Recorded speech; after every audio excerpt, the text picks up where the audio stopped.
অনেকেই আমার কাছে জানতে চান যে বিনিয়োগ শুরু করব কিভাবে।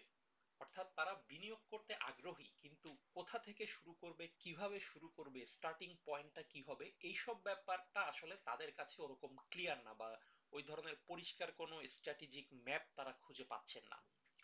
তো যারা এই ধরনের কনফিউশনে আছেন, আমার আজকের এই সংক্ষিপ্ত ভিডিওটা তাদের জন্যই, যেখানে আমি খুব সংক্ষেপে জিনিসটা ব্যাখ্যা করব যে আপনার বিনিয়োগ শুরু করার যাত্রাটা কিরকম হবে এবং কোন পয়েন্ট থেকে আপনি শুরু করবেন।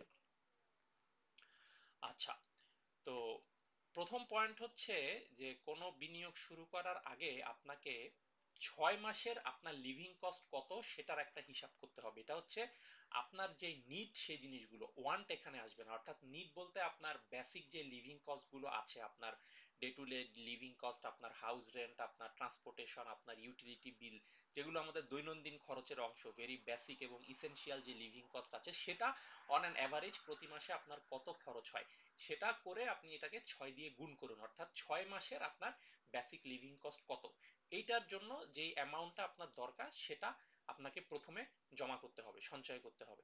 তো ধরে নিলাম যে আপনার এক এক মাসের মান্থলি লিভিং কস্ট হচ্ছে, যেটা বেসিক, সেটা লেটসে 50,000 টাকা। তাহলে 50,000 টাকা ইন্টু 3, অর্থাৎ 50,000 টাকা 6 মাসের জন্য আমার লাগছে 3 লাখ টাকা। তো 50,000 টাকা করে আমার এভাবে 6 মাস চলতে হবে, 3 লাখ টাকা আমার লাগবে। তাহলে প্রথমে আপনি সঞ্চয় করতে করতে 3 লাখ টাকা পর্যন্ত আসেন। 3 লাখ টাকা পর্যন্ত আসার পরে এই টাকাটা আপনি লেটসে কোনো একটা ভালো ব্যাংকে একটা শর্ট টার্ম এফডিআর করে রাখেন।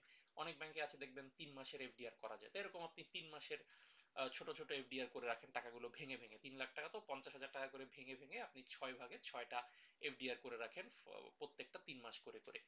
তো তাতে কি হচ্ছে যে যদি কখনো আপনার ইমার্জেন্সি কোনো আম, এটাকে বলা হচ্ছে ইমার্জেন্সি ফান্ড। 6 মাসের লিভিং কস্ট আপনি কোনো একটা ব্যাংকে, ভালো ব্যাংকে 3 মাসের এফডিআর করে রাখলেন 50,000 টাকা করে, টোটাল 6 ভাগে।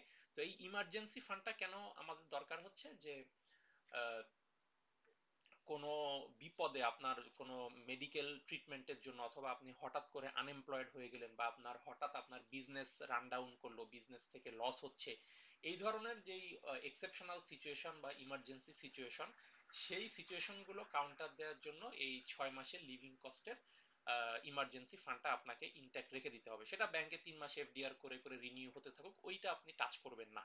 আচ্ছা, আর ভেঙে ভেঙে রাখতে বললাম যাতে করে যদি কোনো কারণে উইথড্র করার প্রয়োজন হয়, ফুল অ্যামাউন্ট যাতে উইথড্র করা না লাগে, পার্শিয়াল যাতে উইথড্র করতে পারেন, এই জন্য ভেঙে ভেঙে রাখাটা উত্তম। তা না হলে ফুল উইথড্র করতে হবে, আপনি ফুল ইন্টারেস্টে আপনার লস হবে। আর পার্শিয়াল করলে ওই আংশিক ইন্টারেস্ট আপনি লস হচ্ছে, বাকি ইন্টারেস্ট গুলো কিন্তু ইন্ট্যাক্ট থাকছে। সেই সেন্সে এটা ভেঙে ভেঙে এফডিআর করাটা উত্তম। আচ্ছা, তাহলে লেটসে আপনার এই 6 মাসের ইমার্জেন্সি ফান্ড আপনার কমপ্লিট হয়ে গেল, আপনি সঞ্চয় করতে করতে 3 লাখ টাকা সঞ্চয় করলেন, কমপ্লিট হয়ে গেল।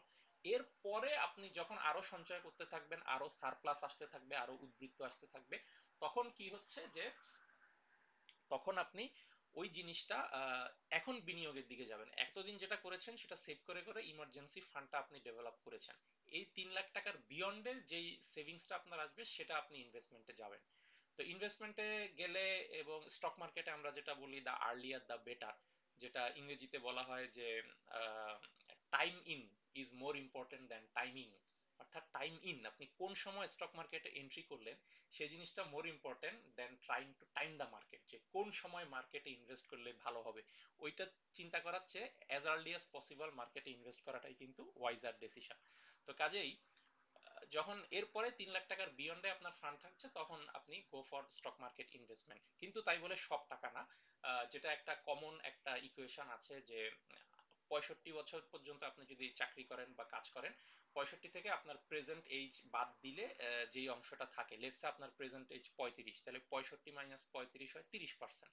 তাহলে আপনার যেই পরিমাণ টাকা জমে আছে তার 30% আপনি স্টক মার্কেটে বা ইকুইটিতে ইনভেস্ট করবেন, আর বাকি 70% আপনি ফিক্সড ইনকাম ইনস্ট্রুমেন্টে ইনভেস্ট করবেন। তো যাই হোক, তো 3 লাখ টাকার পরে আপনার যখন সারপ্লাস সেভিংস হতে থাকবে, সেটার একটা অংশ, বা যেটা আমি বললাম রাফলি 30%, যদি আপনার বয়স 35 বছর হয়ে থাকে, সেটা আপনি স্টক মার্কেটে ইনভেস্ট করলেন।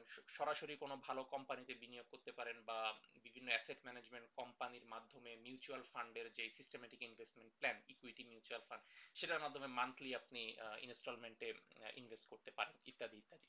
আচ্ছা, আর বাকি 70% বা বাকি অংশ আপনি ফিক্সড ইনকাম ইনস্ট্রুমেন্টে যাবেন। কিরকম সেটা, লেটসে আপনি সঞ্চয়পত্রে বিনিয়োগ করে রাখলেন, বা কিছু আপনি বাংলাদেশ ব্যাংকের যে ট্রেজারি বন্ড সেখানে আপনি বিনিয়োগ করে রাখলেন, বা কোনো একটা ব্যাংকের 1 বছরের এফডিআর করে রাখলেন। তো এরকম যে ফিক্সড ইনকাম ইনস্ট্রুমেন্ট গুলো আছে সেখানে আপনি বিনিয়োগ করে রাখলেন 70%, আর 30% যেটা ঝুঁকিপূর্ণ সেটা আপনি স্টক মার্কেটে ভালো ভালো কোম্পানির ফান্ডে লং টার্মে আপনি ইনভেস্ট করে রাখবেন, যেটা থেকে আপনি অ্যানুয়ালি ডিভিডেন্ড পেতে পারেন। অথবা আপনি যেটা বললাম যে ইকুইটি মিউচুয়াল ফান্ডে বিনিয়োগ করবেন অ্যাসেট ম্যানেজমেন্ট কোম্পানির মাধ্যমে, মাসে মাসে, এখানে এককালীন বড় টাকা দেওয়া লাগে না, মাসে মাসে আপনি যদি 3,000 টাকা করেও দেন সেটাও সম্ভব। সিস্টেমেটিক ইনভেস্টমেন্ট প্ল্যানে মান্থলি এসআইপি তে আপনার ব্যাংক অ্যাকাউন্ট থেকে মাসের একটা নির্দিষ্ট ডেটে সেটা পুল হয়ে যাবে।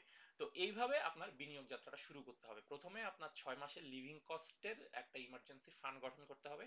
তারপরে আপনার 65 থেকে আপনার প্রেজেন্ট এজ বাদ দিয়ে যেটা থাকে ওই পার্সেন্টেজটা স্টক মার্কেট বা ইকুইটি মিউচুয়াল ফান্ডে বিনিয়োগ করবেন।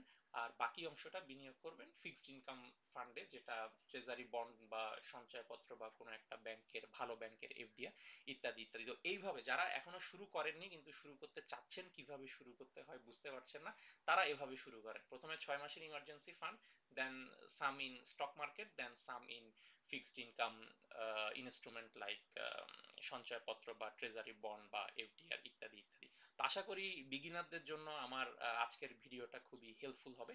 ধন্যবাদ সবাইকে।